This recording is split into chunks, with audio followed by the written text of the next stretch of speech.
Hello everyone! Napadpad ako dito sa may Taguig sa ARCA South dahil nandito yung AANI Market, which I've been following for some time kasi daming interesting stuff dito. I'm also going to cook Noche Buena recipes for you, kaya mamili tayo, pero kakain din tayo. Come on, let's go!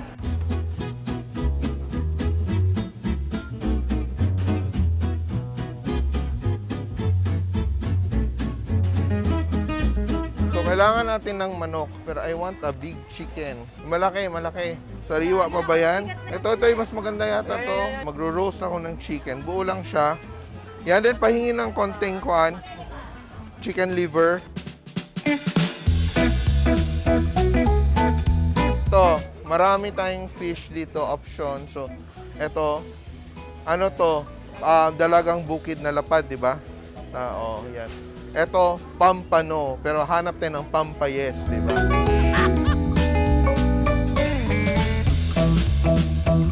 And ito, hipon. Yan, hipon. Saan galing to? Galing po yung sir, Bacolod, Rojas. Oh, Rojas City. Oo. Yung AANI Market kasi, parang siyang cooperative ng iba't ibang mga farmers from all over. May Palawan, Laguna, Quezon. Dito sa nagko-congregate, nagbebenta during the weekend. So, Saturday, Sunday, nandito sila. Saan to galing? Guimaras, sir. Oy, Guimaras mango. Akala ko galing sa puno. Hindi pala. Galing siya sa... Hindi siya galing sa puno, galing siya sa Guimaras. After yung pipiliin ko, yung hindi masyadong sobrang hinog para may konting asim siya because the asim will bring out the flavor of our dish. Yung etong inyong grape, seedless ba to? Opo, sir. Seedless talaga? Salad ka, sir? Magkano oh? 50 na lang, sir. 150 daw. Gagawa tayo ng egg baits, parang custard dessert. So, yung large, may large ba? Organic talaga to. Saan to galing? Sa Batangas. Batangas. Oh, from Batangas. Oh, yan. Yung gagawin ko sa aking sa aking chicken, I'm going to stuff it with parang local sausages. So, hanap tayo ng longganisa. Oh, ano itong mga longganisa natin? Lukban, Cebu, vegan, alaminos. Oh, di ba? All over, Lukban, Cebu, vegan, alaminos. Anong masarap? Depende po sa panlasa. Correct. Cebu, kasi taga Cebu ako.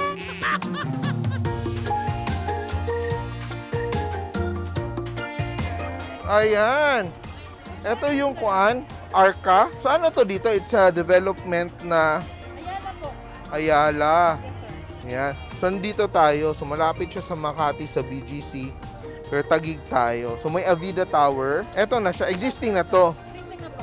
Existing na. Ito po yung tatlong tower. It's a community. Kaya pala maraming nagja-jogging, maraming mga kuwan. Kasi then sobrang ganda. May market na rin dito. Sige, pwede humingi. Isilipin natin mamaya to para makita natin. So, bili tayo ng gulay. Onions. I'll get sugar beet. Sugar beets! Let's buy a pinya. Matamis tong pinya. We'll get one pineapple. Ito, hindi na ako magbabalat ng aking pineapple. We will make a special SUMAN dessert. Naisip ko lang siya.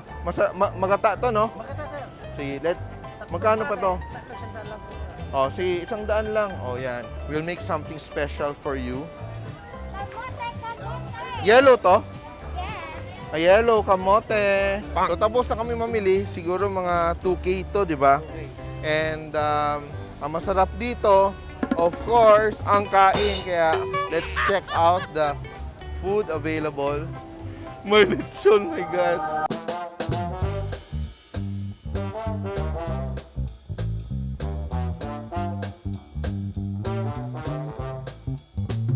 I want to eat the lumpia gulay and okoy. Oh, yun lang sa akin. I won't eat too much. Vegetarian, bulaklak. Oh, di ba?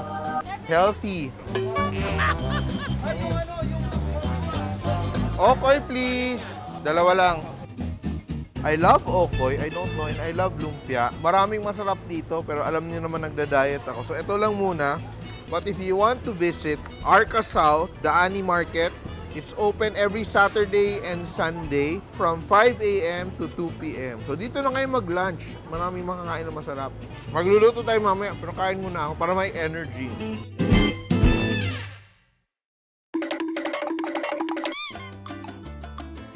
Simple, luto na,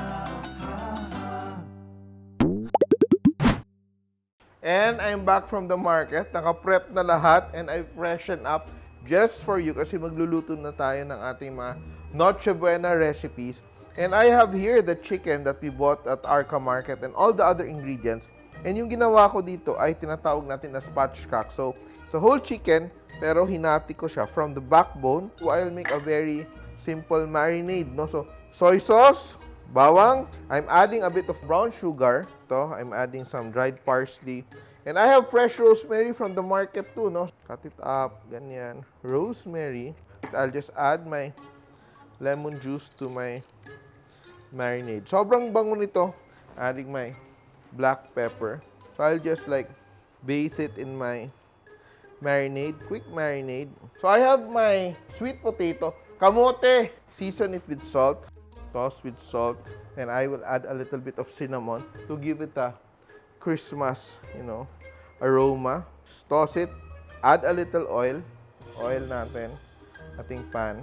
Oil and a little bit of butter. And all I will do is I will just fry my bango na kaagad, oh.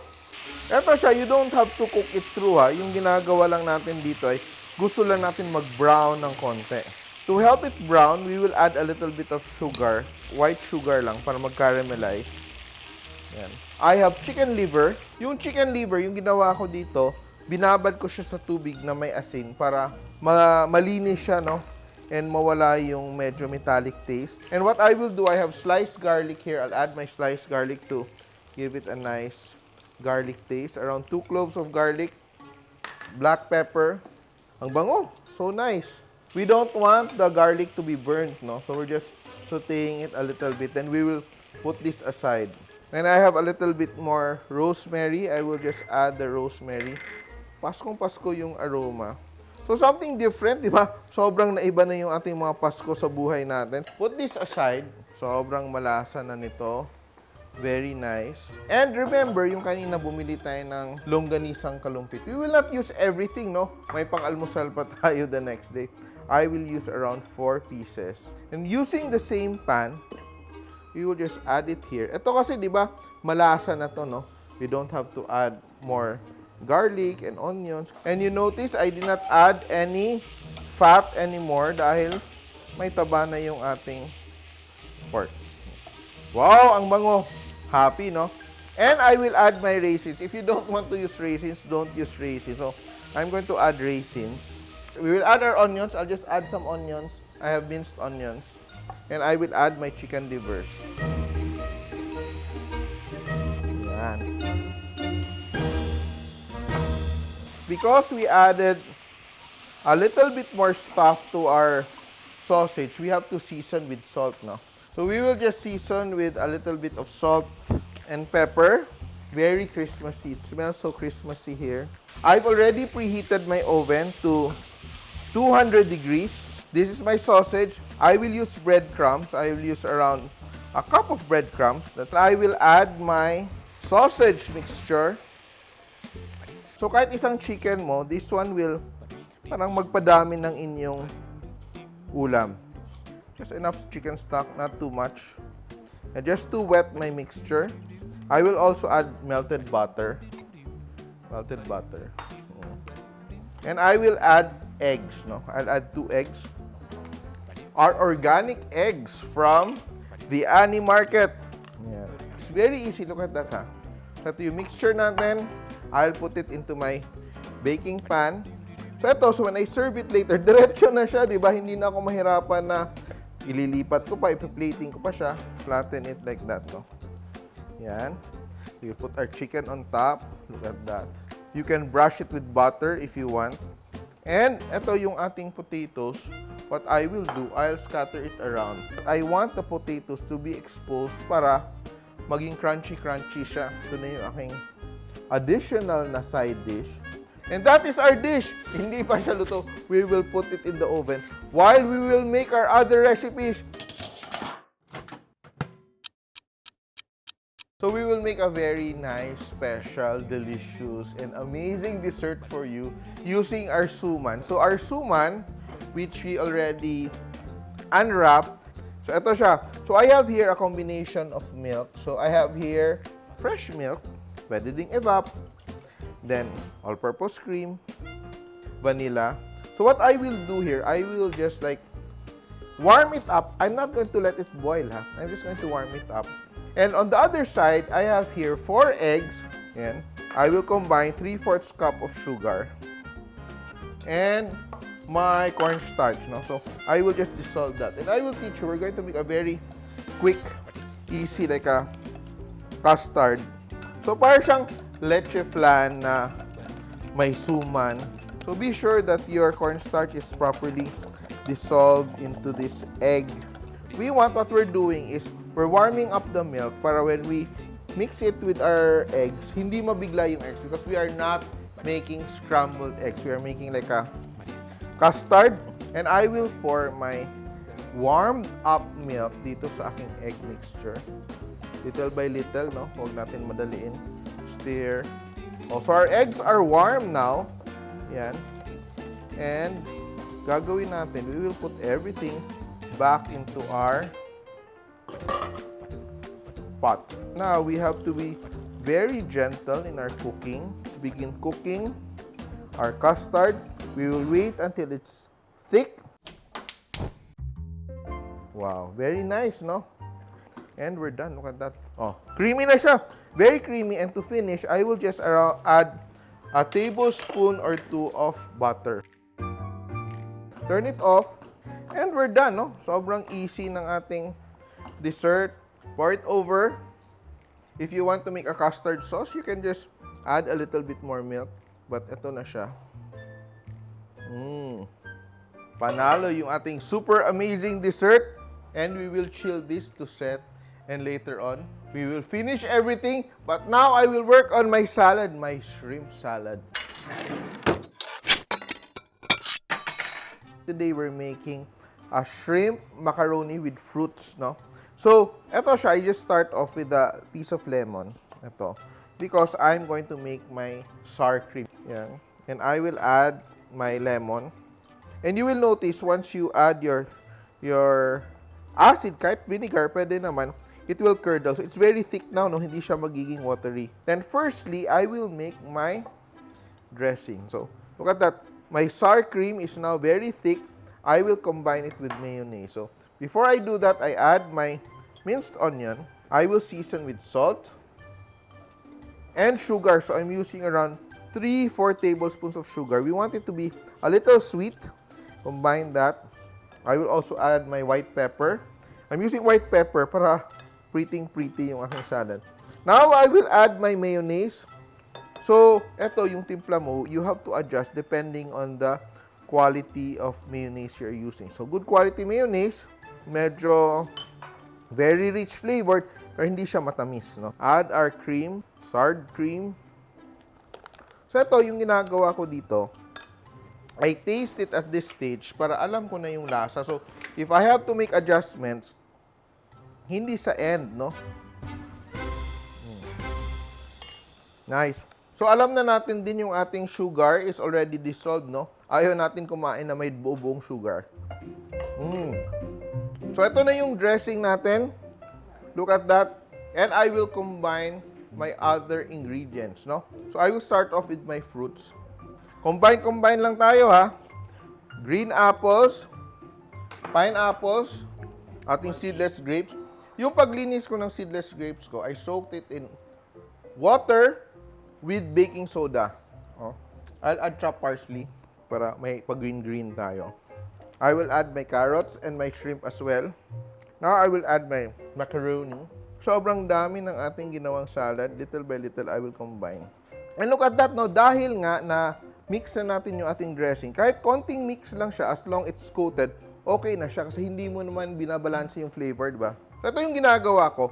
Yung sugar beets kasi, once you mix it all over, magiging red yung lahat. So what I do here is, I will add a little. I usually add it last kasi when it sits down, sobrang ganda niya. Yan yung half nandyan, para hindi ako mahirapan. I'm adding my sugar beets now. Look at that, no? Very nice color. Para muna, medyo iba yung ating salad. It's extra special. So, ito yung gagawin natin.